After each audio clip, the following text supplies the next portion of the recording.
Hey, welcome everybody.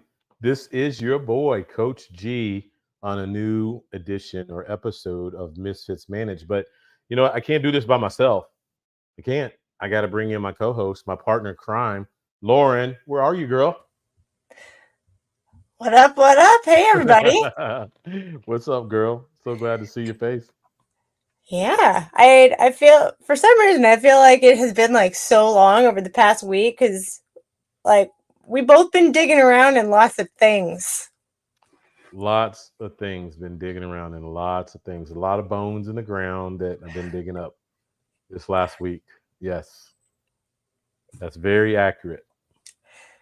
So before I forget, because at one point we were good about this and then we kind of got thrown off.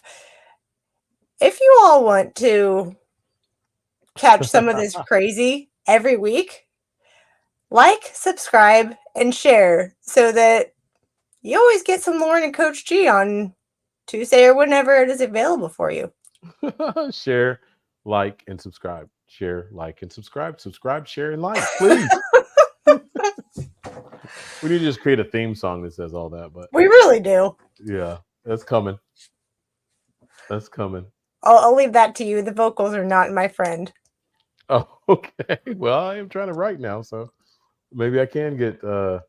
That's actually a prophetic word that was spoken unto me because my family's very musical, and that was a word that was spoken over me last year. That was one of. Oh my God, that just hit me like a ton of bricks. Aha moment right here live on the show. That part of me that has been dormant because I was the athlete. I wasn't the musician. I love that. I love Yeah. music, all that.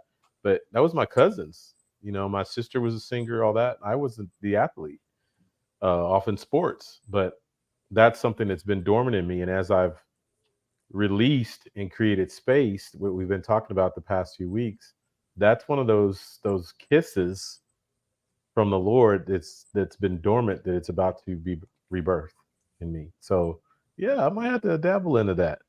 Yeah. Yeah. I had this garage band on my computer that I've been dying to jump into and use. So I've had some fun with some garage band. yeah.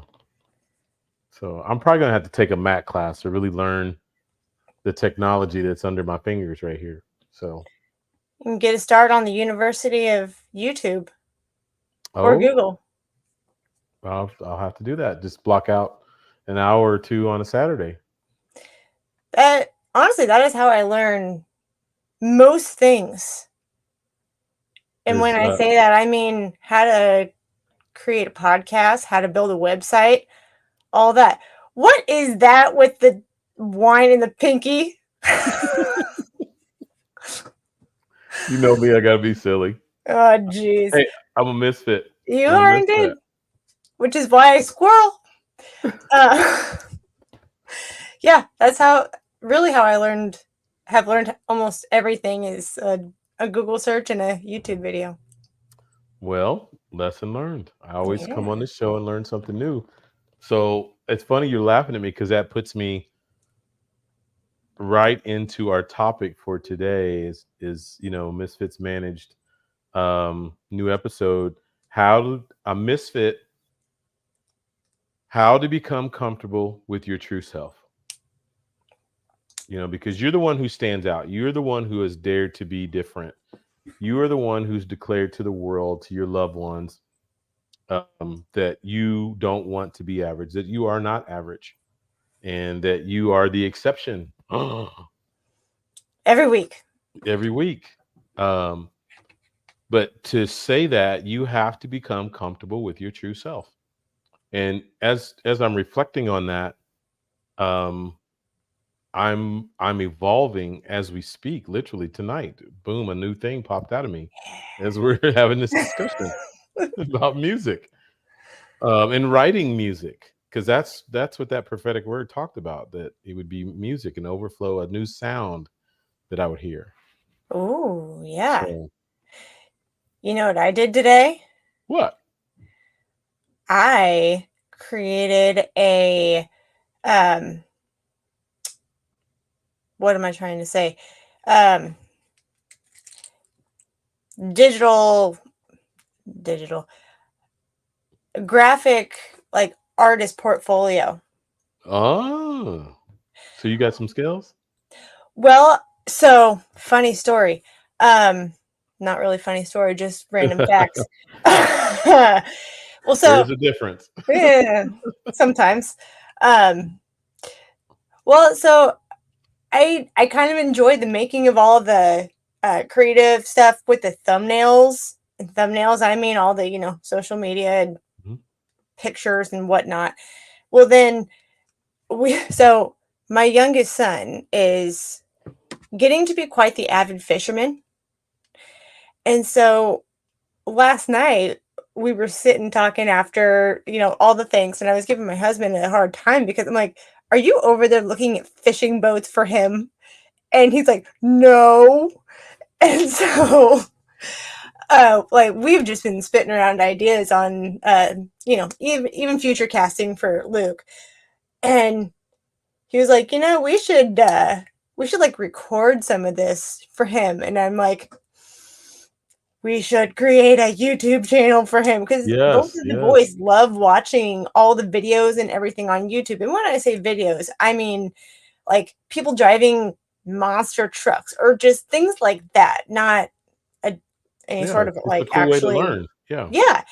And so I'm sitting there, we were like brainstorming ideas because I was like, ooh, what's this going to be named? And so today I needed a break.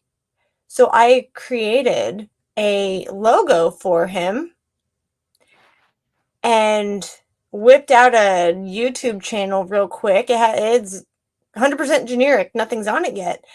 But as I'm sitting there doing that, I'm like, I've done a lot of these.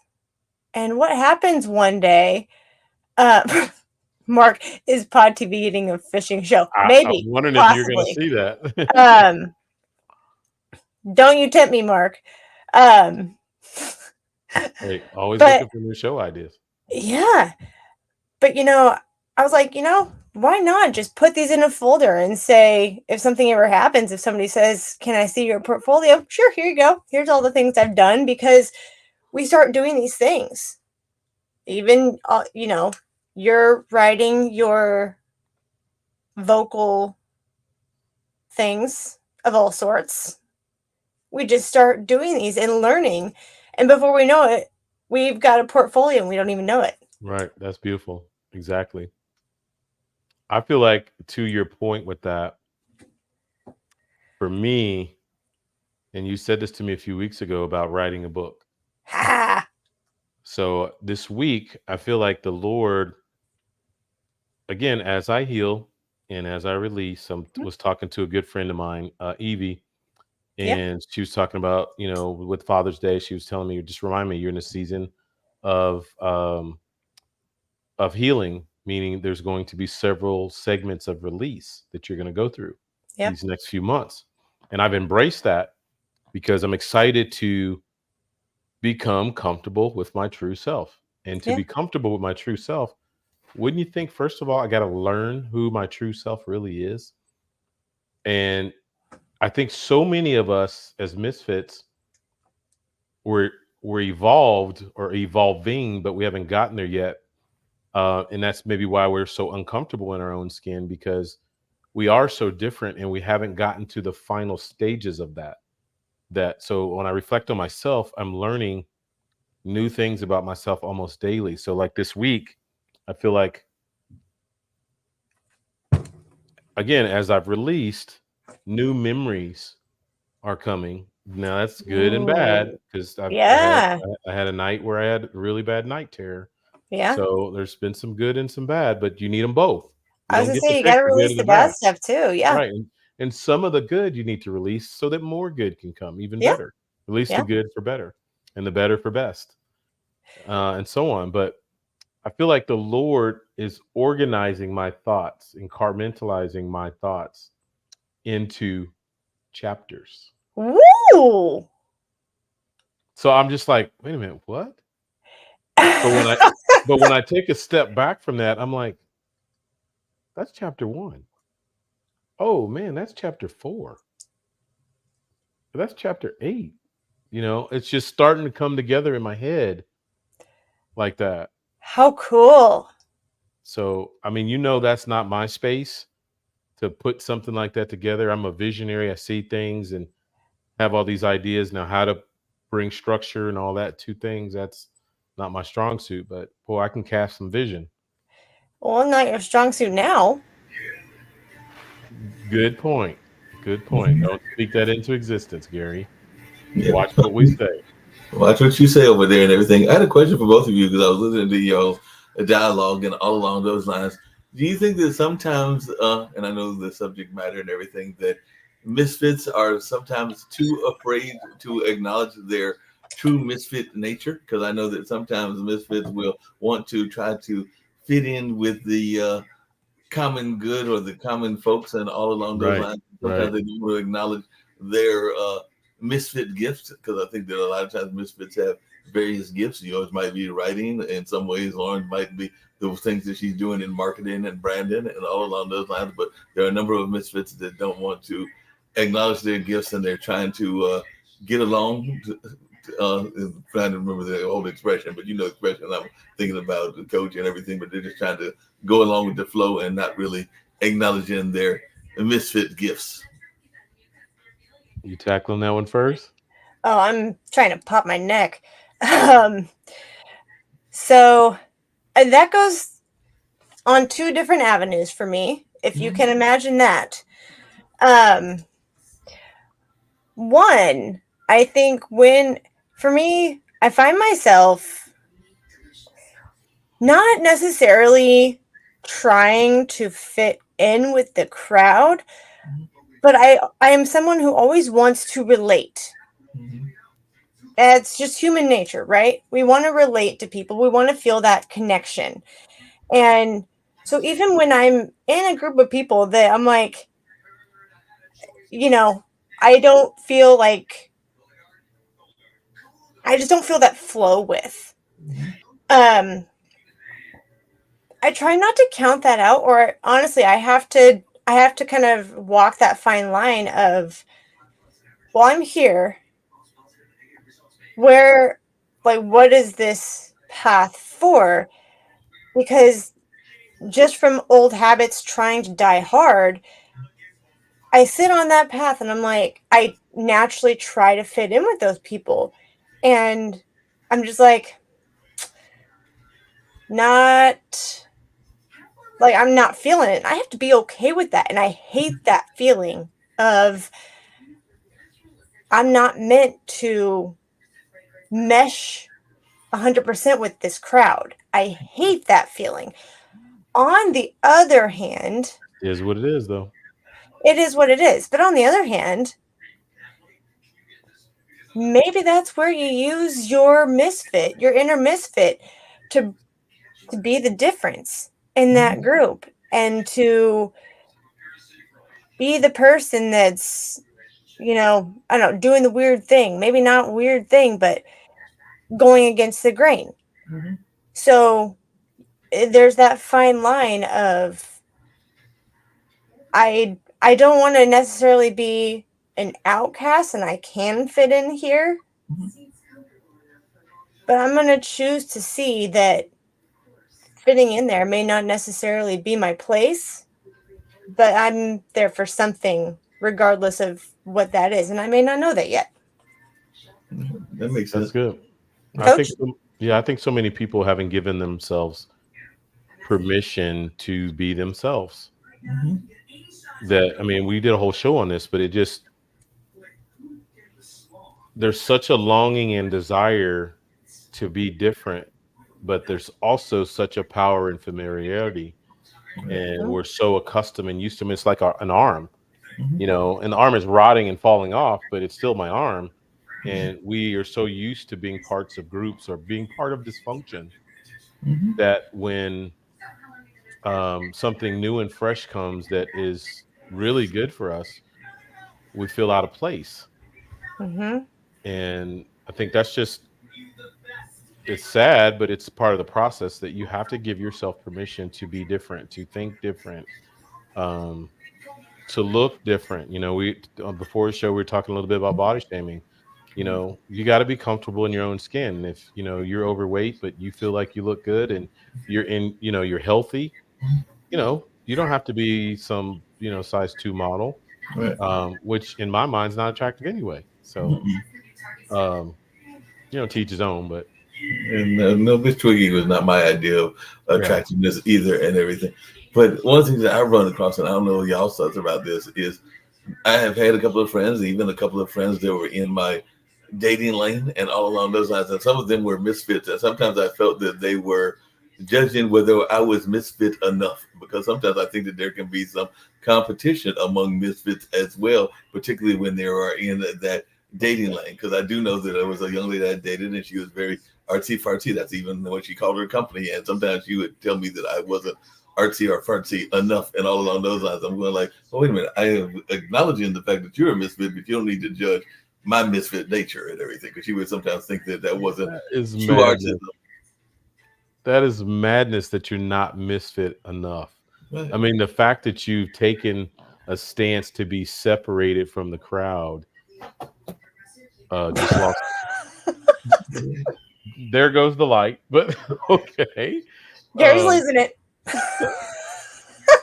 my foot hit it, but the fact that you're not that you've decided to go against the grain Right. and not be like everybody else in itself is powerful. Right. So the notion of you're not misfit enough. Right.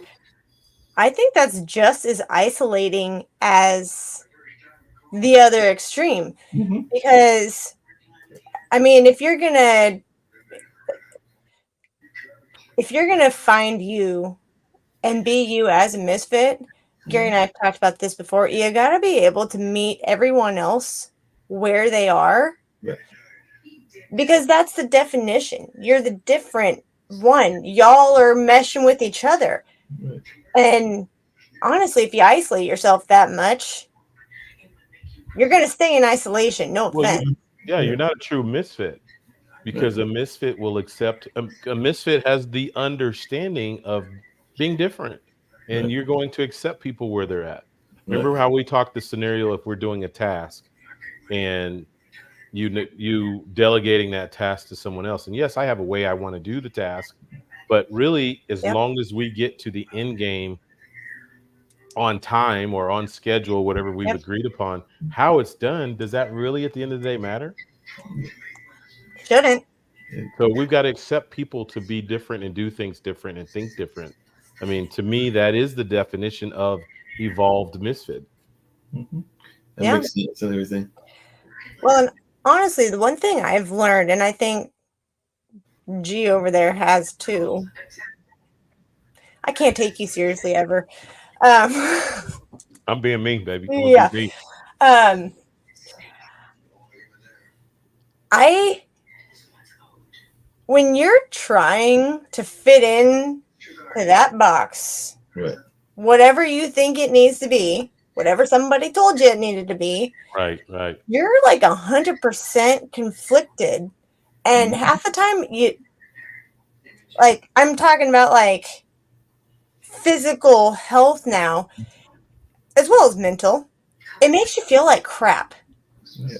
And you don't know why, because you're trying to be this other thing. And once you take off all those labels, get out of the box, and let yourself flow freely, all of a sudden, as hard as that is, it's easier. Because you're not trying to pretend to be something, and who you are comes naturally. Mm-hmm.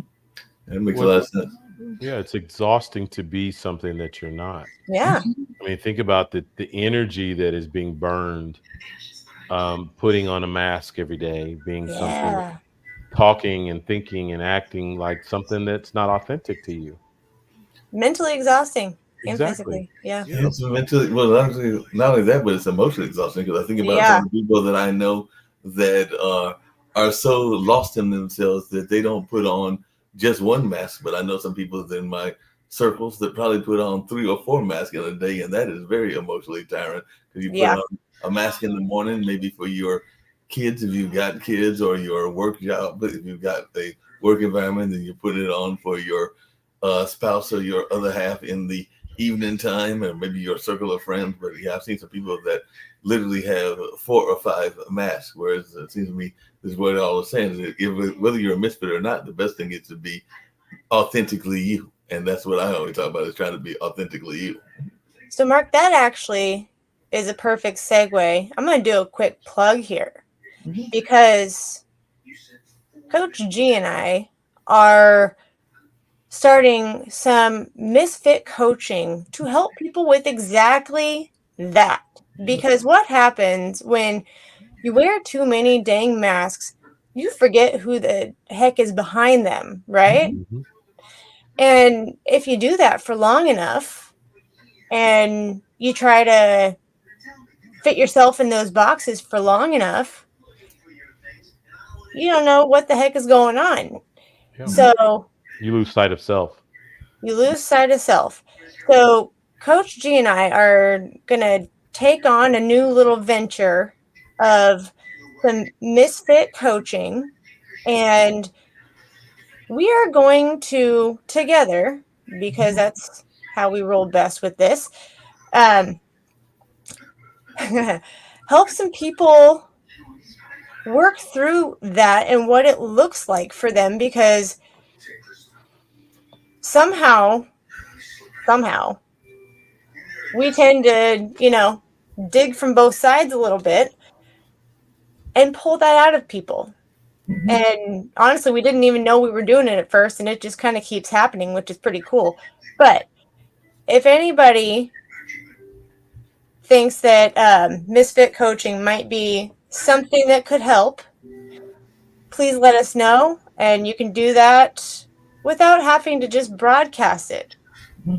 But let us know if you would like some misfit coaching. And with that, I turn it back over to all of us. No, along those same lines, I actually did a little bit of misfit coaching, unofficially myself this afternoon, because like I was telling both of you, I went and was a community rep. They call them community partners for this federal project, NIEHS. So they were having a Juneteenth celebration, and there was 5 or 6 organizations that were out there that were community partners. But after the event, because there was a whole speech that the keynote speaker gave and everything, I realized that those events, and I know that y'all have done those events and everything.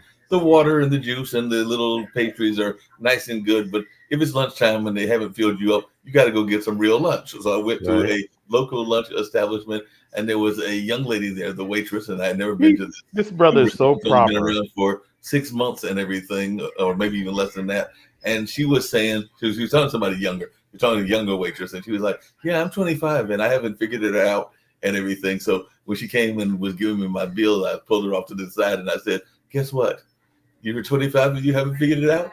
When you're 50, you won't have figured it out. When you're my age, you won't have figured it out. You really won't figure it out till the end." So I did a Right. little bit of misfit coaching at that time, because he was, I think, talking to her coworker, which was like 21, and saying, "I'm 25 and I haven't figured it out." So I just had to let her know, I hate to tell you this, but as you age, you're still not going to figure it out. It's going to be a work in progress throughout your life. So that was me doing a little bit of y'all's job of misfit coaching, just very quickly and everything. Like I said, it was a brief, probably Nice. our conversation now is probably taking longer than it took for me to tell her that and everything, but it still was that notion and all along those lines. Well, I don't think we give ourselves grace. No. The grace that we would extend to a stranger, we don't extend to ourselves. And we expect to have arrived at a certain place at a certain time. And if we didn't reach that, we have failed. And everything happens in its own time and its own hour. Exactly. Um, so I just feel we've got to give each other more grace um, moving forward. Yeah.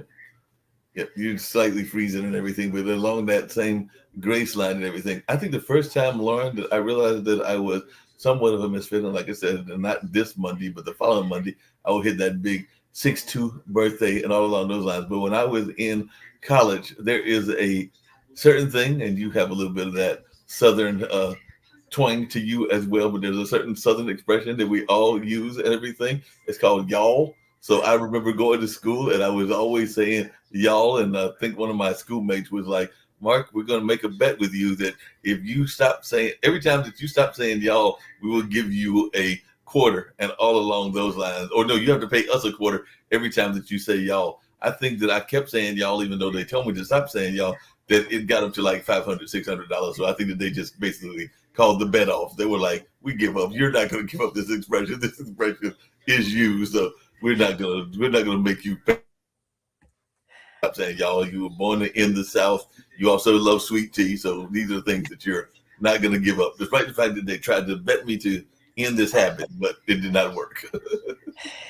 Well, you know what's funny is, well, I am a complete Kansas girl. Okay. Matter of fact, I cannot stand sweet tea. Okay. Um, but I don't know. I've always said y'all as long as I can think of. I got a lot of different little things, and I tell you what, I don't know why it was a surprise to me. Um, we we were on our way to our honeymoon, and our flights got all messed up and everything. We ended up, I don't remember where we were. I think it might have been Charlotte, Hmm. and we were sitting there having a drink, and I don't know how it came up, but all of a sudden I was like, wait a second, do I have a Midwest accent? And the guy looks at me, he goes, yeah. And I was just like, ooh, I never thought about myself and the fact that I'd have a Midwest accent, because we always think about, everywhere else, north, far south, everything else. And I'm like, that's kind of fun. I never Yeah. thought about myself as having an accent.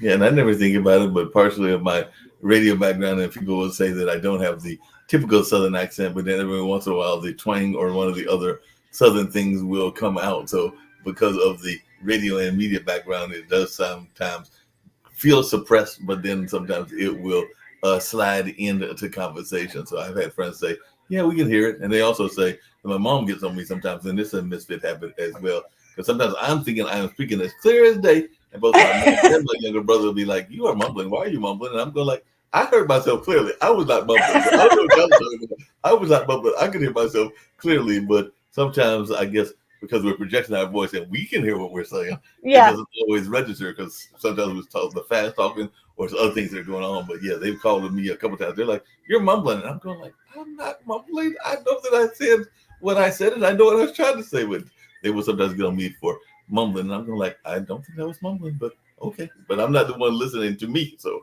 I have to Right. judge by what they're telling me. When does your twang come out? Any specific times? That's a good question because it comes out at various times. I think sometimes in moments of excitement, it might come out. At times when Yeah. I'm really enjoying myself, it might come out. But yeah, it comes out at unusual times. It comes out the little bit of the southern phrase. Yeah. I was going to say all of my little Midwest quirks tend to come out when I get really excited Mm-hmm. and I start talking even faster than I normally do, Yeah. which is shocking. Yep. But yeah, I get very excited. I start talking a million miles an hour. Hey, Coach G's back. Coach G is back Wow. and everything. I do. Oh, well, since we've been having this conversation, I'm gonna turn it back over to the two of you. Well, since we're talking about Misfits, and we were talking about being from Kansas, I know you're a Kansas City Chiefs fan and everything, but isn't the ultimate Misfit actually based in Kansas? Because I am a big fan of culture, and it is a movie that was made both in the African American community as well as the more traditional Hollywood community and everything. But when I think of the Wizard of Oz, wasn't Dorothy the ultimate misfit? And Mark. all her minions like the scarecrow and the lion and all those, they seem like that would be the ultimate misfits. Dude, you are so funny. You crack me up in the depths of where you get stuff from. I think it's amazing. Like before I fell out, he was talking about a lunch establishment. I was like, what? Well, so first of all, Mark, I will say I saw I don't know what it was. I don't know if it was a museum or not. It was a complete Wizard of Oz establishment in Florida. Wow. So I will say that. But We're spreading. yeah. We will find you. Okay, so we were just talking about the fact that apparently I have my little southern quirks, even though I'm tried and true Kansas with my y'all.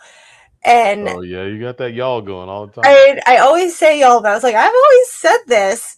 So we were talking about when our quirks come out the most.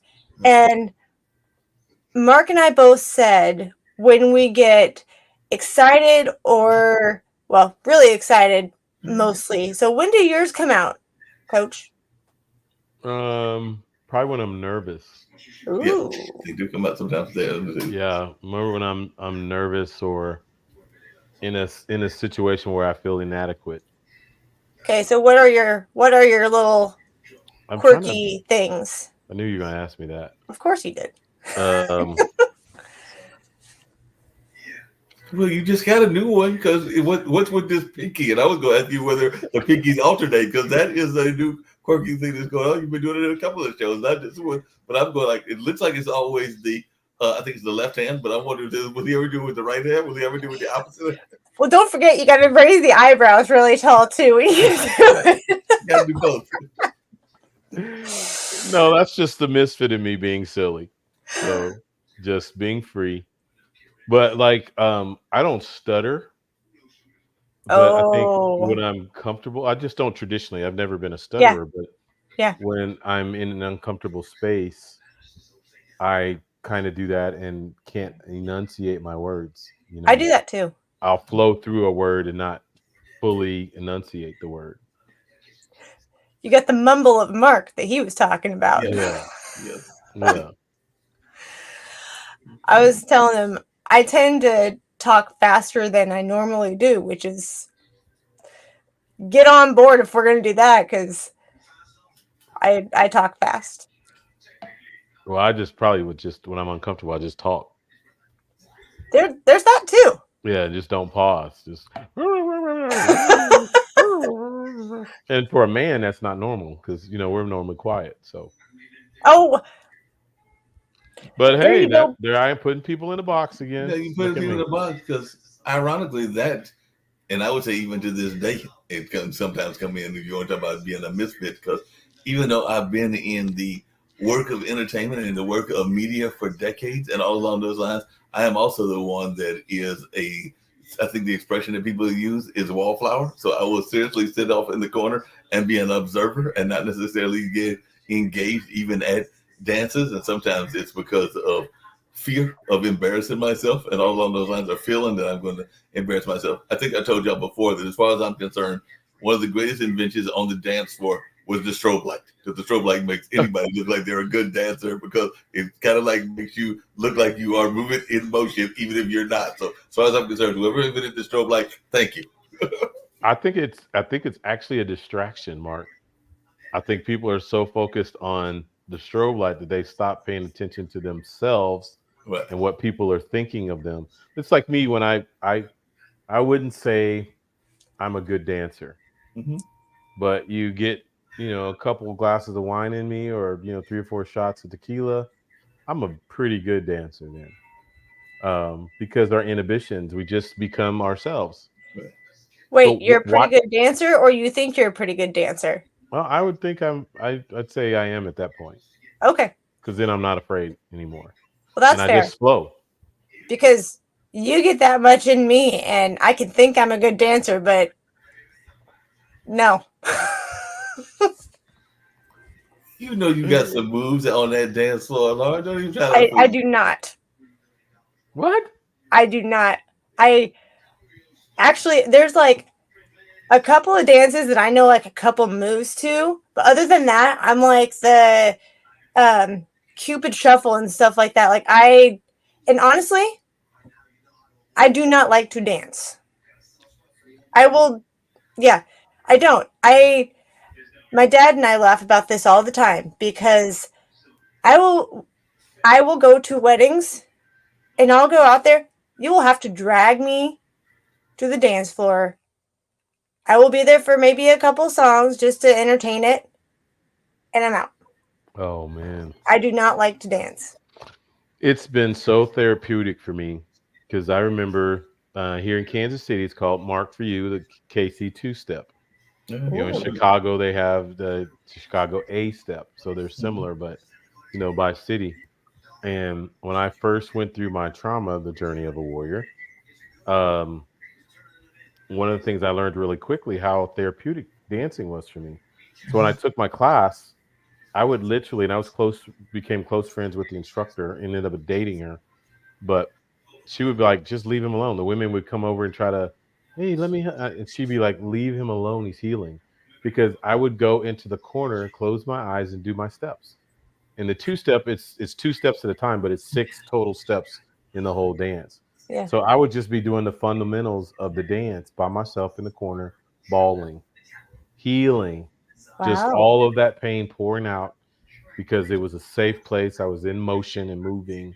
And after a couple of months, I was ready to join the class and dance and became a pretty good two stepper. That sounds good. But Coach G, I am literally, this is probably one of the misfit things as well, because I am actually the opposite of what you're saying, because I have a number of friends that are very involved in the African dance community and everything, and they even do what they call the, I'm trying to think of the title. It's the bumper.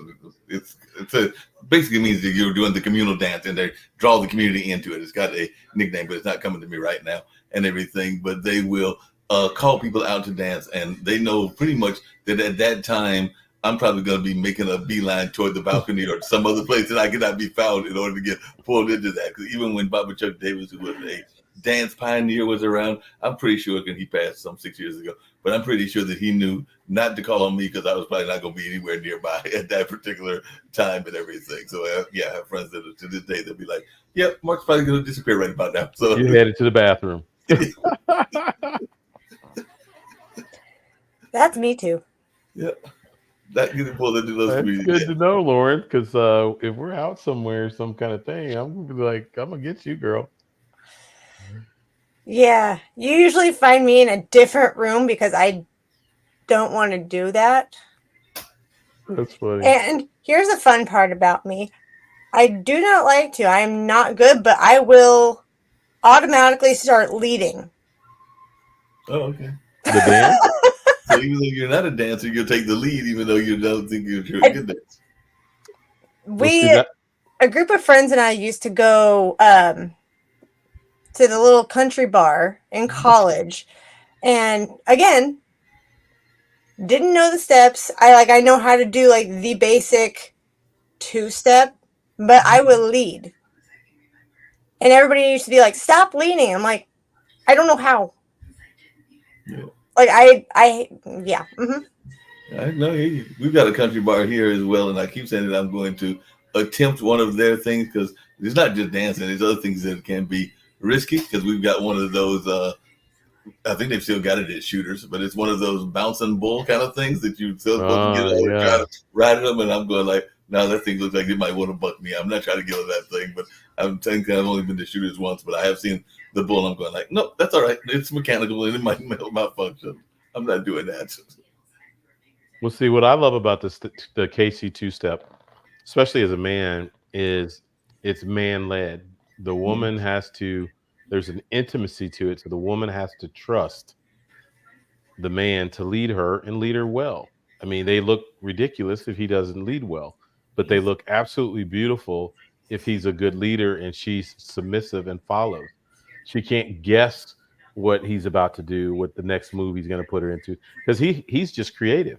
You come up with your own, it's just a creative dance, and it's just beautiful when you got a couple who's in tune. The woman just releases herself to follow the flow and direction of the man, and the man, his job is to make his woman look good.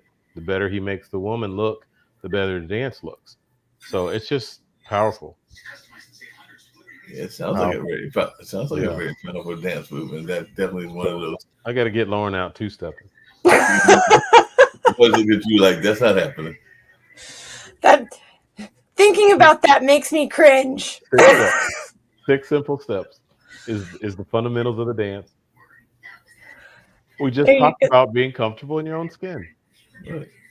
So I want to get to the point where I do that two-step without drinking, There you go. without having to have something to give liquid courage. Get you loose. Yeah. just to jump just to What? jump out there. I'm just laughing at you. Just to Yeah. jump out there because I love doing it. And that should be enough juice for me. Yeah. But isn't that part of the problem just in general? And to bring it back full circle to the original points of what y'all were talking about being comfortable in your skin and everything. Because I think that Lauren, you just mentioned him earlier. I still don't know the man's name, but you are married and you have this loving husband and your kids and everything. I know that Coach G has been married before, but now he's in that single and dating space, and I've been in that dating single space forever. It seems like, even though I've had some significant relationships and everything, but it seems that in order for relationships to work of any sort, you have to be comfortable in your skin and also be comfortable with them as well. And I think that that's where the problem happens with a lot of relationships, is that the people are putting up some of those walls that we were talking about and putting up some of them masks and aren't really being comfortable with themselves. And that's where some of these things wind up not going to the dream ending that you have in your mind, is because you're not being fully comfortable. I know that I'll be very candid. I know that I have definitely sabotaged some relationships because of not being comfortable in the nature of the relationship or uncomfortable with myself and everything. So I think that in relationships, as in with work, you've got to have that comfortability with yourself in order to be true to the relationship. But Coach, what are your thoughts around that? Well, Lauren's about to chew on that. I see her marrying. He She's knows my ready. face. She's ready to chomp on that one. I'll go next. So I would say, honestly, that I've seen so many people as a couple Mhm. try to make the other be them, Yes, that. Or their version of them. their Yeah. version of them. And we all know it's a, tried and true story. Opposites attract. Right. So the opposite pieces are meant to fill the gaps. But the Mhm. problem is, we want to make everybody like us so that they have the same habits, the same talents, the same everything else. And I don't know about y'all, but what happens when we find somebody that is too much like us? Mhm. We can't flip and stand them. Yeah. Right. Because it's a We don't want mirror to be image of around ourselves. them. Yeah. Right. Because I honestly, I used to be that person of like, I'm going to fix them to be exactly Mhm. like me. And that put me in a bad space because I was also trying to be somebody else, right? Right. When I finally released all that and said, no, here's me, and then in turn met him where he was, then said, how do we mesh that? The amount of comfort, the amount of ease we started having was unreal. And I was terrified because I'm like, oh God, I'm like a completely different person. What happens if they don't like me? What happens if, I'm not the person that they want anymore?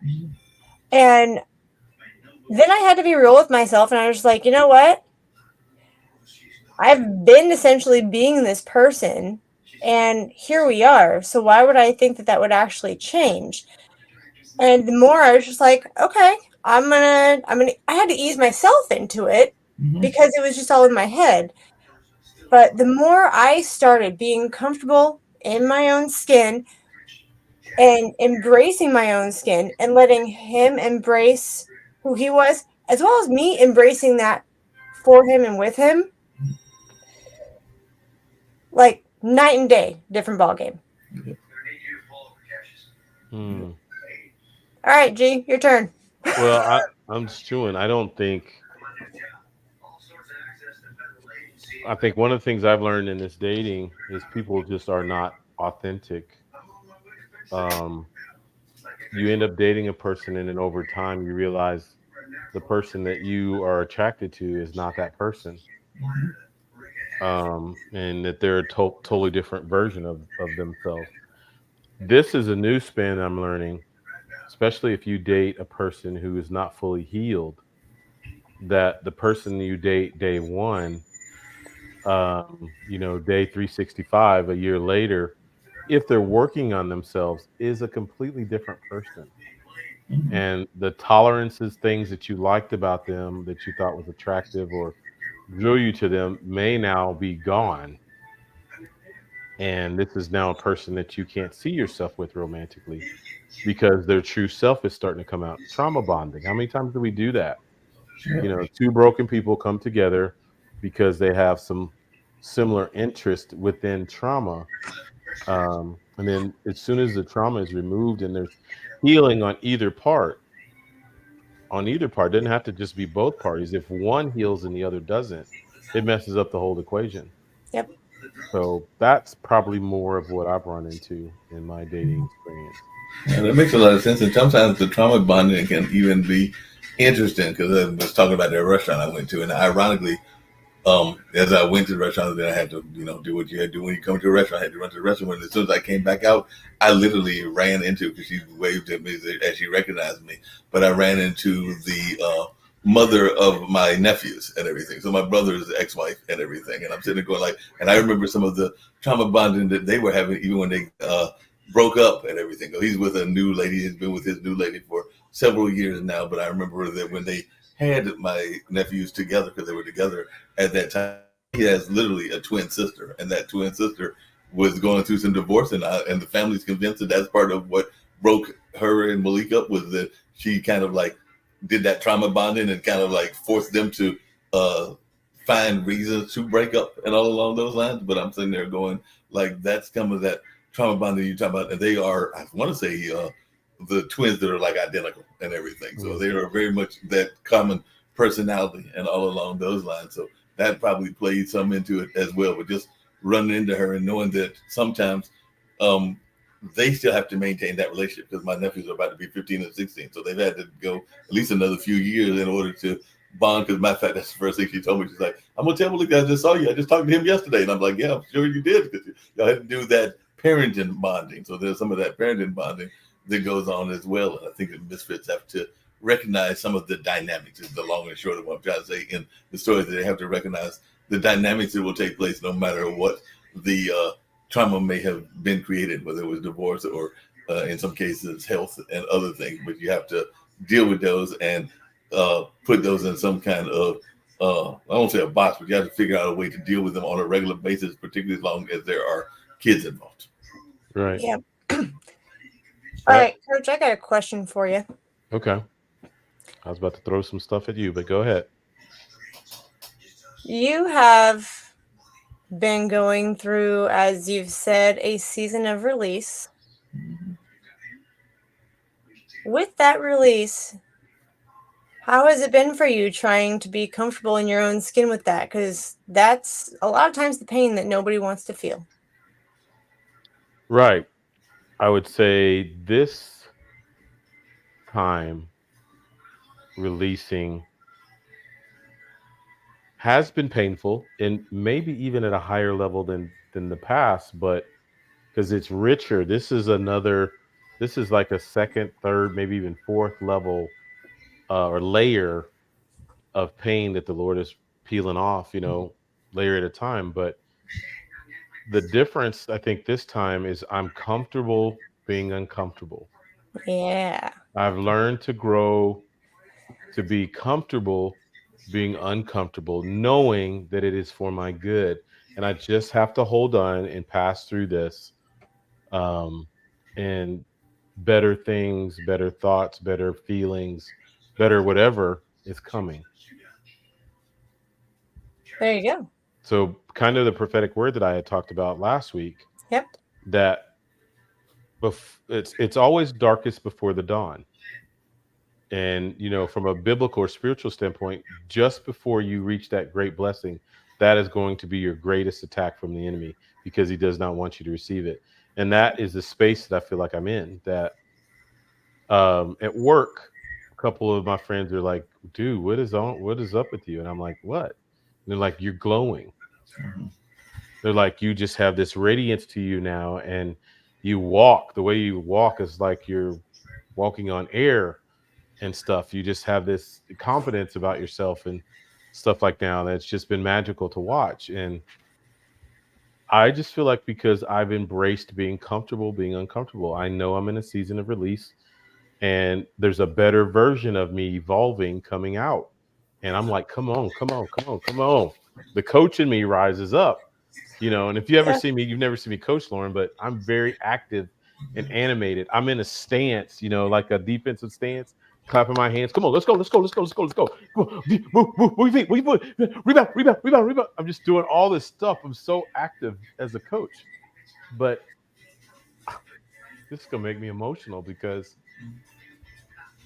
that is a part of me through this trauma that died, Mm. Wow. and got buried. And as we were just talking about earlier, and I tried so hard to go back to fitting in to what everybody else was doing, where I had this richness. My girls, spiritual daughters that are around me, they're always constantly telling me, Pops, when are you going to go back to coaching? When are you going to go back to coaching? Because they got to experience Gary Newsom that way, Coach G that way. And they're like, you were alive during that time. I mean, that was ministry happening Yeah. when I was coaching. And I Yeah. feel like that part of me is being reawakened, Ooh. that it has been dormant for this 3 years and it's been silenced. And the Lord is just peeling the veil off. And I find myself coaching, Let's you know, go. now. So in life, except now I'm not coaching a game of basketball, I'm coaching life. So, okay, here's my little plug for Misfits Managed Coaching. Um, w- we are so excited to embark on this journey with you, and we're going to do it together. And that's the value of doing coaching with us, is you get two for the price of one. That you get two versions, you get two perspectives, not just male, female, but our age difference, our life difference. You get all the differences that make Lauren and I great together, all poured into you. And it's not about making a bunch of money or anything like that. Obviously, we got to do that, but um, it's about helping people figure out who they are, their purpose and destiny. I think the way I see it is God created purpose and destiny. It's out here in space. And then he took Lauren and wrapped her all around that purpose and destiny and then shoved her into her mother. And she came out into this earth. And because of life, because of trauma, because of experience, different parts of that is clouded and numbed Lauren's true identity and purpose and destiny. But man, I feel this so strong in my spirit right now, Lauren. But I'm decreeing and declaring to you right now, new birth. There's a new birth. There's a breaking out. And as I say that, I'm going to cry because one of my names, meanings of my names, of my name, Gary, is barrier breaker. That he is one who goes to places or goes to people and breaks the barrier. So I'm thinking about all the people that we're going to be able to help that Ooh. are stuck.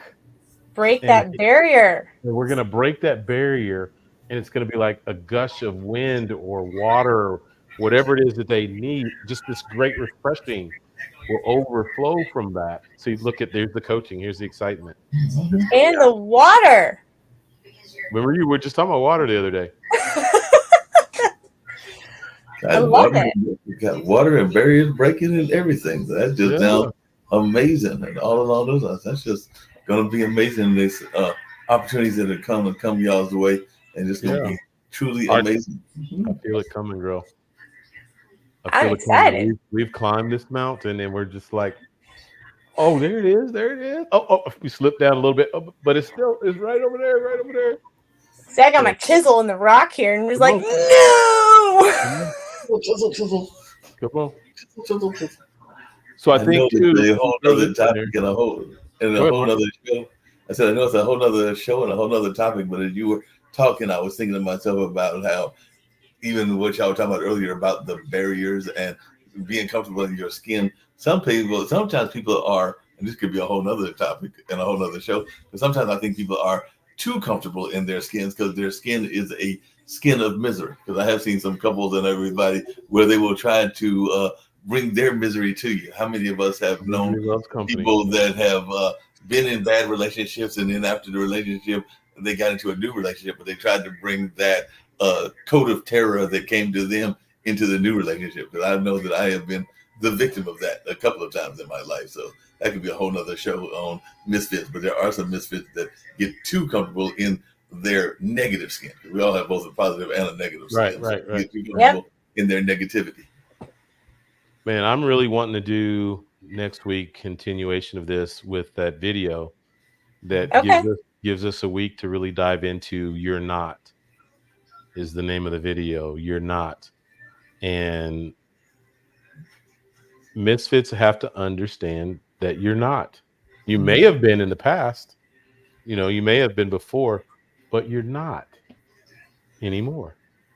Well, if you like and as producer of this show, that's what I meant to tell you earlier, but I got the video late. But if you like, it can actually go into the brand category, and y'all can actually start off with that video after you make the introduction to Lauren. In other words, I can put it so we can actually play the video and people can see the video that you're talking about and everything, because there are a couple of mechanisms that are able to be done so the video can be played after you introduce Lauren, if you want to do that next week. No, see that is a producer. Pod TV, that is Mark right here. That's what's up right there. I got this. I'm sitting here like, wait a minute, what? Yeah, we can play the whole video. Yeah, we can just spend the hour breaking that down and just diving into that, because I believe that affects so many people. I know when I watched it, I had to watch it 5 or 6 times because I'm like, well, I'm not that one. I'm not that one. But it was good. It was good. I think Mark was talking about that, about the painful side. It brought up some painful moments, but I'm not anymore. Yeah. So. I do have to teach you as you're getting ready to walk out the door, you and Lauren and everything, but you have got the coaching style from what I was hearing, because you're talking about how you coach on the floor and how you get all animated. And as you know, because I do not hide it, I'm a proud Marquette graduate, and it sounds like you coach almost like Shaka Smart and everything. Shaka Smart is that kind of coach. Yes. I love Shaka. Yeah. Love Shaka. Yeah, I'm not. I have no idea what you're all talking about. Oh, okay.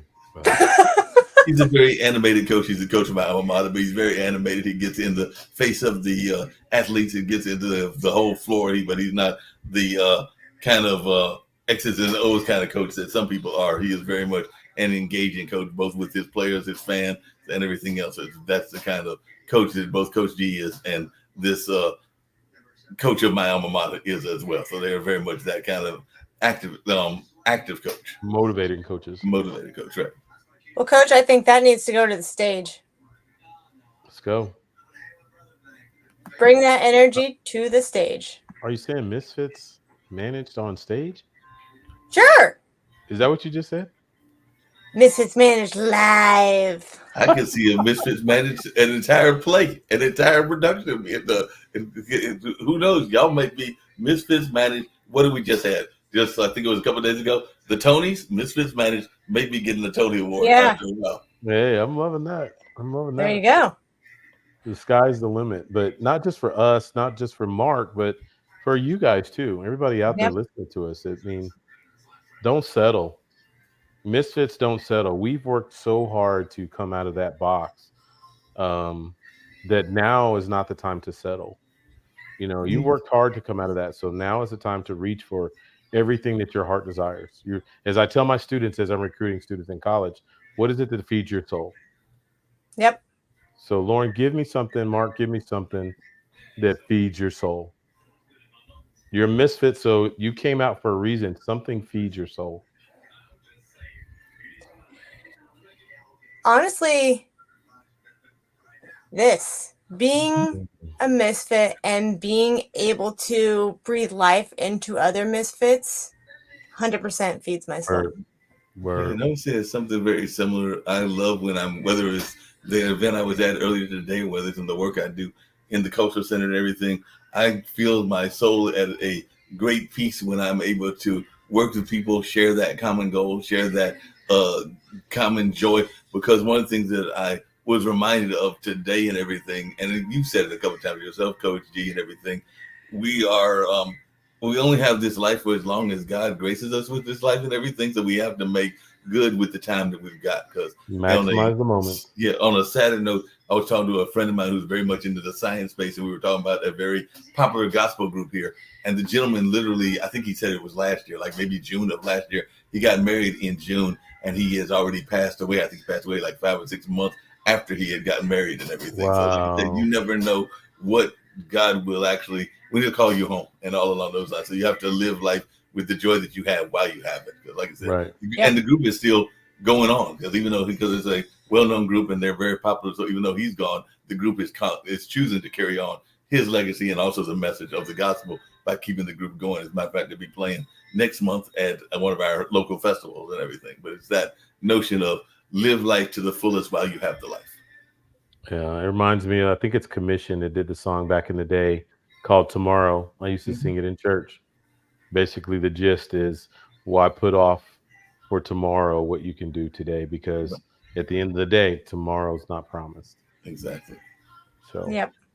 Yeah, that's exactly what I was going with that. Tomorrow is not promised. So you have to do what you can while you have the time here on this earth and all along this line. But also, what I think both of you do, and I try to do it in my life as well, bring joy to those that you are surrounding. Because I think that both of you do that. What I've heard, if you, Coach G, you do that with your athletes, you've done that with some of your friends and your church members.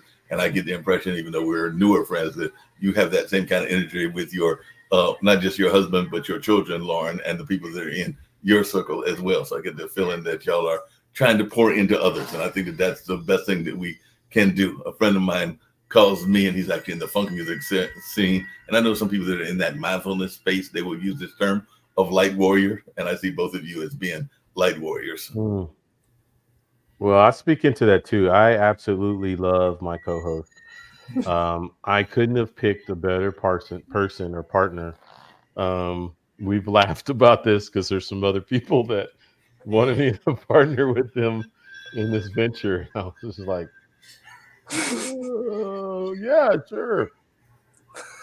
I just said that live, but I did because I'm a misfit and I ain't scared. I ain't scared.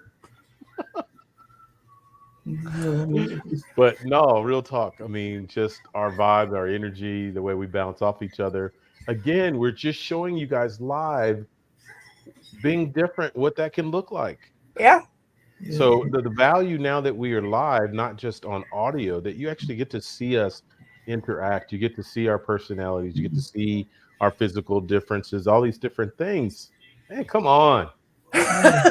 Big Coach, it's not just that, but too often, and this even comes back to the misfit part of the conversation. I know we're winding, we actually a few minutes over, but I don't mind going a few minutes over. Is this notion of there are people that see the energy of misfits, and I can tell you, and I'm sure both of you have been victims of this as well. There are those that feel your energy, know your energy, and want to latch onto that energy. And sometimes you can tell those that are, and I'm just going to use this phrase, you can tell those that are energy vampires, and you know to stay away from those and everything, because you can tell that their energy isn't right for you and everything. Yep. I know that I've been in those situations where, like, kind of what you were talking about, Coach D. They've been like, why don't you team up with me? And why don't you be under my wings and under my partnership? And I'm going like, I'm not feeling your energy.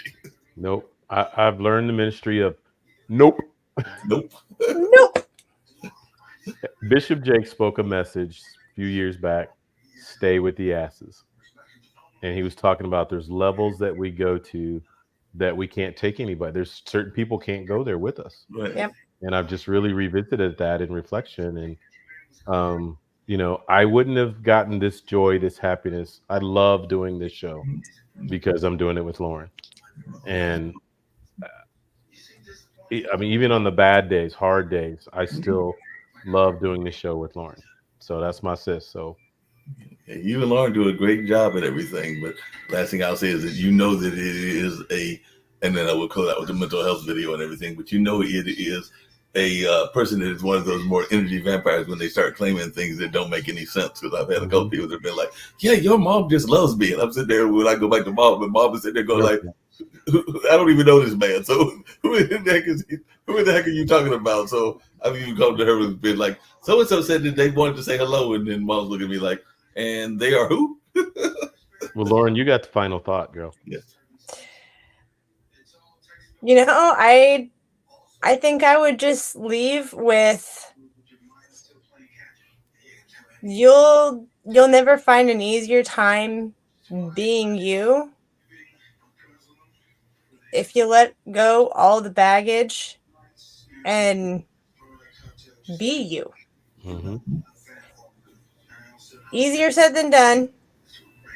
Simple, but not easy.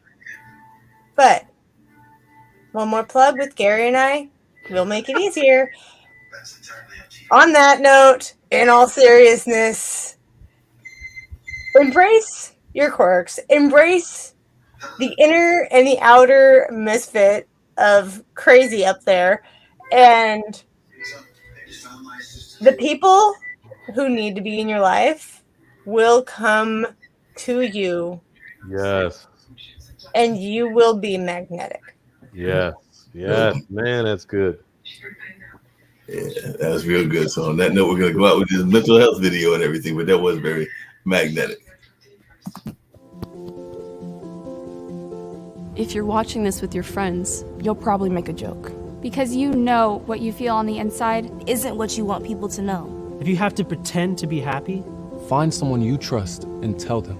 If you get mad at things and you don't know why, or have thoughts about hurting yourself, find someone you trust and tell them. You are never alone when you share. Seriously, people care about you. It's okay to not understand what you're feeling. And it's easy to think that you're all alone. But you don't have to be. You're never alone when you share.